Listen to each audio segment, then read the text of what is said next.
Welcome to Snoozecast, the podcast designed to help you fall asleep. If you enjoy our show, please write a review on the Apple Podcasts app or share your favorite episode on social media. Also, you can share us with a friend. Find us on snoozecast.com and follow us on Instagram @Snoozecast to find behind-the-scenes content. This episode is brought to you by Dark Lanterns and Nightbirds. Tonight, we'll rebroadcast the opening to the Blue Carbuncle from the Adventures of Sherlock Holmes, written by Arthur Conan Doyle. The conclusion episode will air tomorrow. The Blue Carbuncle is a missing and near-priceless gemstone.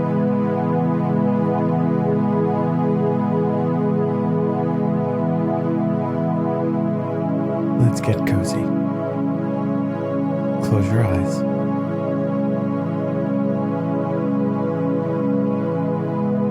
Relax your body into the softness of your bed. Now, take a few deep breaths.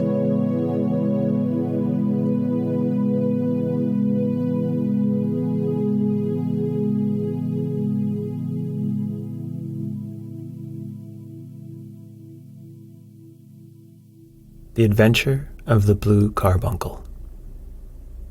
I had called upon my friend, Sherlock Holmes, upon the second morning after Christmas, with the intention of wishing him the compliments of the season. He was lounging upon the sofa in a purple dressing gown, a pipe rack within his reach upon the right, and a pile of crumpled morning papers, evidently newly studied, near at hand.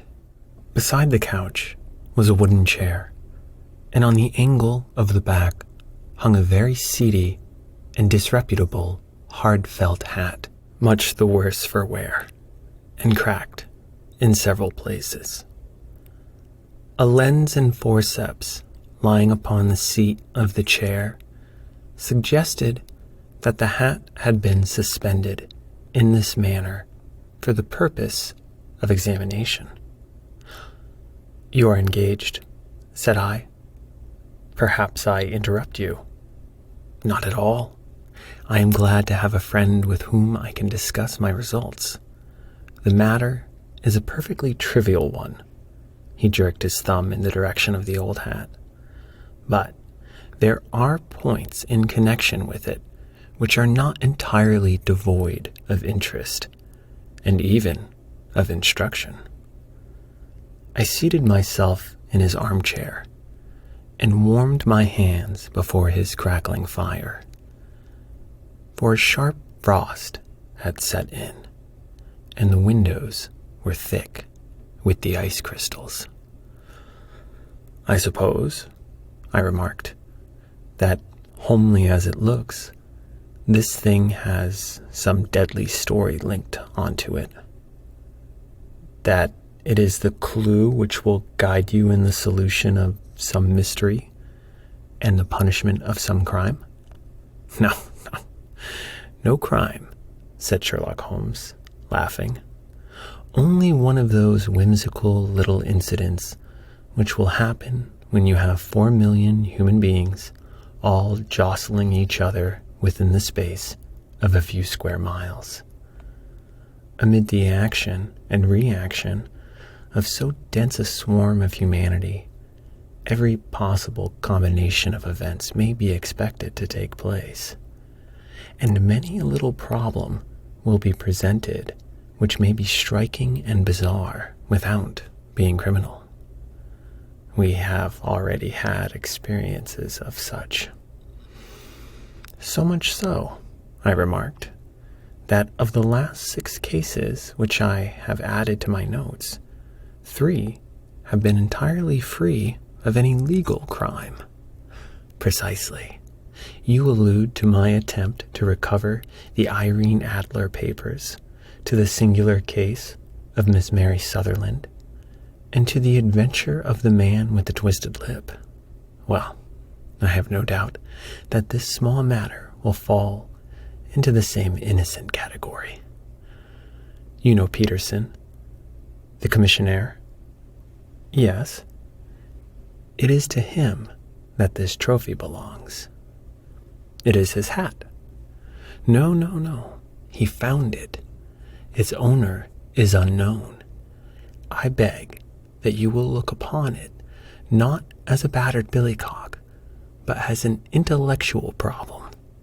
And first, as to how it came here, it arrived upon Christmas morning, in company with a good fat goose, which is, I have no doubt, roasting at this moment in front of Peterson's fire. The facts are these. About 4 o'clock on Christmas morning, Peterson, who, as you know, is a very honest fellow, was returning from some small jollification and was making his way homeward down Tottenham Court Road. In front of him, he saw, in the gaslight, a tallish man walking with a slight stagger and carrying a white goose slung over his shoulder. As he reached the corner of Good Street, a row broke out between this stranger and a little knot of roughs. One of the latter knocked off the man's hat, on which he raised his stick to defend himself, and, swinging it over his head, smashed the shop window behind him. Peterson had rushed forward to protect the stranger from his assailants, but the man, shocked at having broken the window and seeing an official-looking person in uniform rushing towards him, dropped his goose, took to his heels, and vanished amid the labyrinth of small streets which lie at the back of Tottenham Court Road. The roughs had also fled at the appearance of Peterson, so that he was left in possession of the field of battle, and also of the spoils of victory in the shape of this battered hat and a most unimpeachable Christmas goose, which surely he restored to their owner. My dear fellow, there lies the problem. It is true that for Mrs. Henry Baker was printed upon a small card which was tied to the bird's left leg, and it is also true that the initials H.B. are legible upon the lining of this hat. But as there are some thousands of Bakers and some hundreds of Henry Bakers in this city of ours, it is not easy to restore lost property to any one of them. What then did Peterson do? He brought round both hat and goose to me on Christmas morning, knowing that even the smallest problems are of interest to me. The goose we retained until this morning, when there were signs that, in spite of the slight frost, it would be well that it should be eaten without unnecessary delay. Its finder has carried it off, therefore, to fulfill the ultimate destiny of a goose, while I continue to retain the hat of the unknown gentleman who lost his Christmas dinner.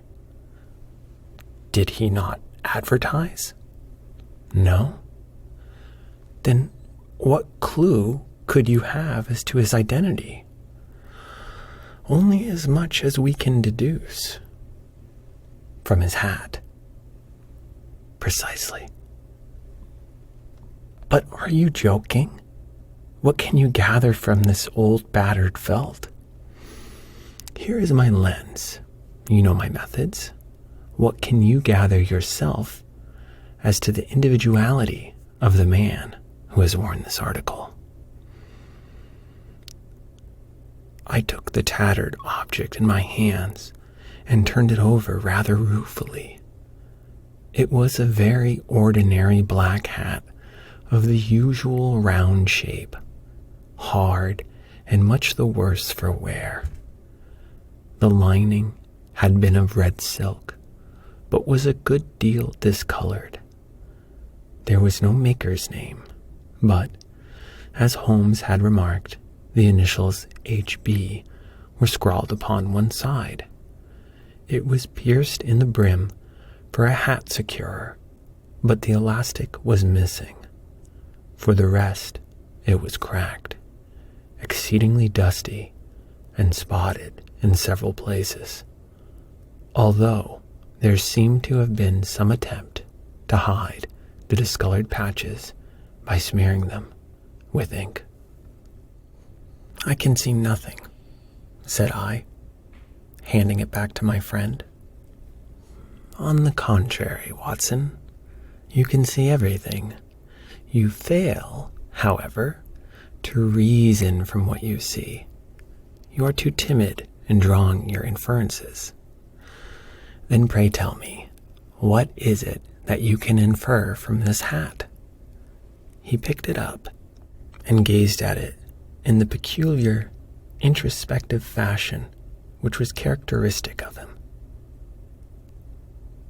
"It is perhaps less suggestive than it might have been," he remarked, "and yet there are a few inferences which are very distinct, and a few others which represent at least a strong balance of probability.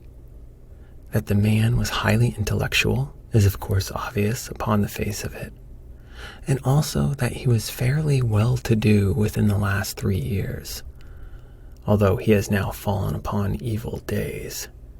He had foresight, but has less now than formerly, pointing to a moral retrogression, which, when taken with the decline of his fortunes, seems to indicate some evil influence, probably drink, at work upon him. This may account also for the obvious fact that his wife has ceased to love him." "My dear Holmes." "He has, however, retained some degree of self-respect," he continued, disregarding my remonstrance. "He is a man who leads a sedentary life, goes out little, is out of training entirely, is middle-aged, has grizzled hair, which he has had cut within the last few days, and which he anoints with lime cream. These are the more patent facts which are to be deduced from his hat. Also, by the way, that it is extremely improbable that he has gas laid on in his house." "You are certainly joking, Holmes." "Not in the least. Is it possible that even now, when I give you these results, you are unable to see how they are attained? I have no doubt that I am very stupid, but I must confess that I am unable to follow you. For example, how did you deduce that this man was intellectual?" For answer, Holmes clapped the hat upon his head. It came right over the forehead and settled upon the bridge of his nose. "It is a question of cubic capacity," said he. "A man with so large a brain must have something in it." "The decline of his fortunes, then?" "This hat is 3 years old. These flat brims curled at the edge came in then. It is a hat of the very best quality. Look at the band of ribbed silk and the excellent lining. If this man could afford to buy so expensive a hat 3 years ago, and has had no hat since, then he has assuredly gone down in the world." "Well, that is clear enough, certainly, but how about the foresight and the moral retrogression?" Sherlock Holmes laughed. "Here is the foresight," said he, putting his finger upon the little disc and loop of the hat securer. "They are never sold upon hats. If this man ordered one, it is a sign of a certain amount of foresight, since he went out of his way to take this precaution against the wind. But since we see that he has broken the elastic and has not troubled to replace it, It is obvious that he has less foresight now than formerly, which is a distinct proof of a weakening nature. On the other hand, he has endeavored to conceal some of these stains upon the felt by daubing them with ink, which is a sign that he has not entirely lost his self-respect. Your reasoning is certainly plausible. The further points that he is middle-aged, that his hair is grizzled, that it has been recently cut, and that he uses lime cream are all gathered from a close examination of the lower part of the lining. The lens discloses a large number of hair ends, clean cut by the scissors of the barber. They all appear to be adhesive, and there is a distinct odor of lime cream. This dust, you will observe, is not the gritty, gray dust of the street, but the fluffy brown dust of the house, showing that it has been hung up indoors most of the time, while the marks of moisture upon the inside are proof positive that the wearer perspired very freely and could therefore hardly be in the best of training. But his wife, you said that she had ceased to love him? This hat has not been brushed for weeks. When I see you, my dear Watson, with a week's accumulation of dust upon your hat, and when your wife allows you to go in such a state, I shall fear that you also have been unfortunate enough to lose your wife's affection. But he might be a bachelor. Nay, he was bringing home the goose as a peace offering to his wife. Remember the card upon the bird's leg? You haven't answered everything. But how on earth do you deduce that the gas is not laid on at his house? One tallow stain, or even two, might come by chance. But when I see no less than 5, I think that there can be little doubt that the individual must be brought into frequent contact with burning tallow, walks upstairs at night probably with his hat in one hand and a guttering candle in the other. Anyhow, he never got tallow stains from a gas jet. Are you satisfied? Well, it is very ingenious, said I, laughing. But since, as you said just now, there has been no crime committed and no harm done save the loss of a goose, all this seems to be rather a waste of energy. Sherlock Holmes had opened his mouth to reply when the door flew open, and Peterson rushed into the apartment with flushed cheeks and the face of a man who is dazed with astonishment. "The goose, Mr. Holmes, the goose, sir," he gasped. "Huh? What of it then? Has it returned to life and flapped off through the kitchen window?" Holmes twisted himself round upon the sofa to get a fairer view of the man's excited face. "See here, sir. See what my wife found in its crop." He held out his hand and displayed upon the center of the palm a brilliantly scintillating blue stone, rather smaller than a bean in size, but of such purity and radiance that it twinkled like an electric point in the dark hollow of his hand. Sherlock Holmes sat up with a whistle. "By Jove, Peterson," said he, "this is treasure trove indeed. I suppose you know what you have got." "A diamond, sir? A precious stone? It cuts into glass as though it were putty." "It's more than a precious stone. It is the precious stone."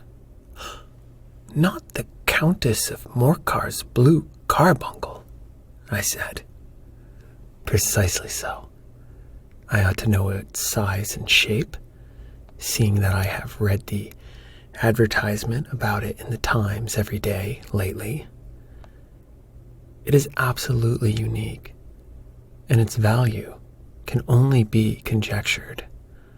But the reward offered of £1,000 is certainly not within a 20th part of the market price.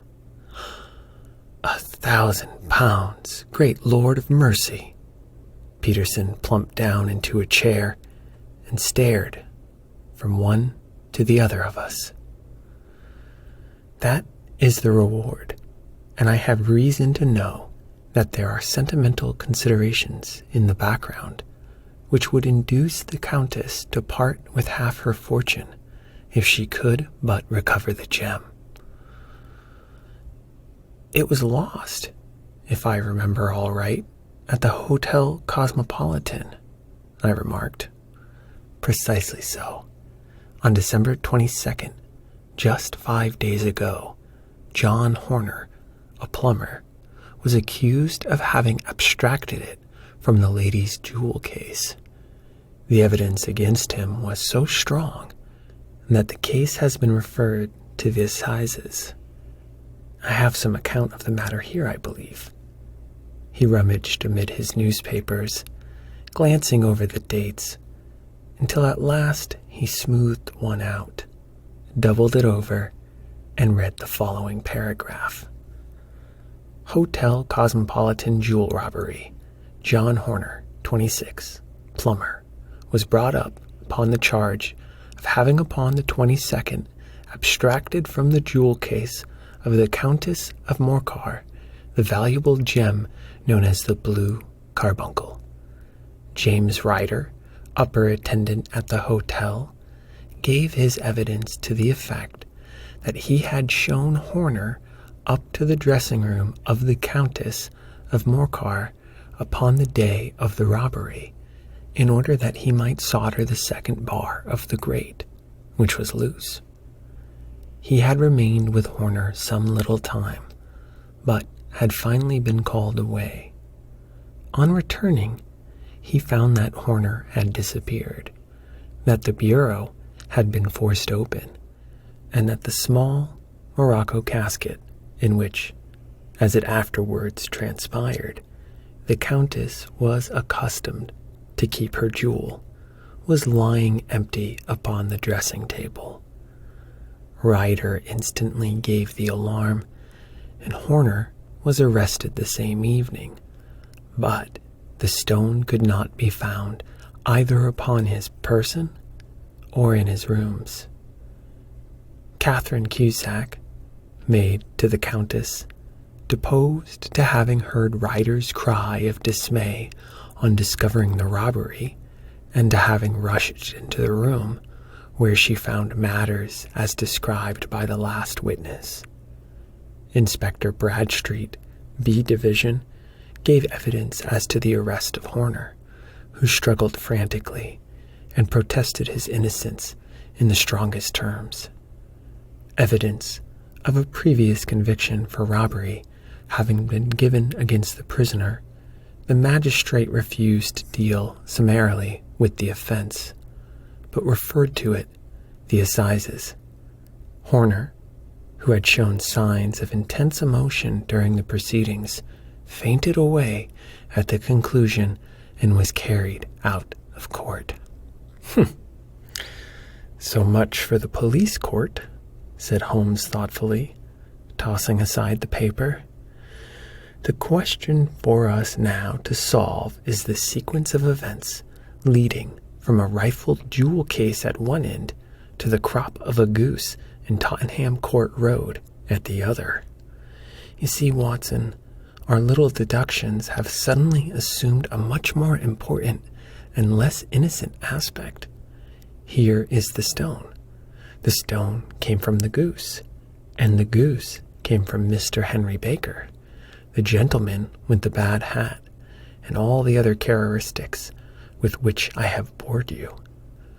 So now we must set ourselves very seriously to finding this gentleman and ascertaining what part he has played in this little mystery. To do this, we must try the simplest means first, and these lie undoubtedly in an advertisement in all the evening papers. If this fail, I shall have recourse to other methods. What will you say? Give me a pencil and that slip of paper. Now then, found at the corner of Gooch Street, a goose and a black felt hat. Mr. Henry Baker can have the same by applying at 6:30 this evening at 221B Baker Street. That is clear and concise. Very. But will he see it? Well, he is sure to keep an eye on the papers, since, to a poor man, the loss was a heavy one. He was clearly so scared by his mischance in breaking the window, and by the approach of Peterson, that he thought of nothing but flight. But since then, he must have bitterly regretted the impulse which caused him to drop his bird. Then, again, the introduction of his name will cause him to see it, for everyone who knows him will direct his attention to it. Here you are, Peterson. Run down to the advertising agency and have this put in the evening papers. In which, sir? Oh, in the Globe, Star, Pall Mall, St. James Gazette, Evening News, Standard, Echo, and any others that occur to you. Very well, sir. And this stone? Ah, yes. I shall keep this stone. Thank you. And I say, Peterson, just buy a goose on your way back and leave it here with me, for we must have one to give to this gentleman in place of the one which your family is now devouring. When Peterson had gone, Holmes took up the stone and held it against the light. It's a bonny thing, said he. Just see how it glints and sparkles. Of course, it is the nucleus and focus of crime. Every good stone is. They are the devil's pet baits. In the larger and older jewels, every facet may stand for a bloody deed. This stone is not yet 20 years old.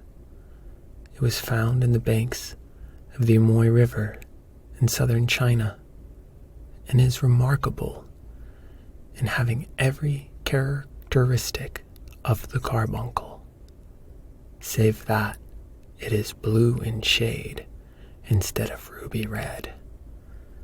In spite of its youth, it has already a sinister history. There have been 2 murders,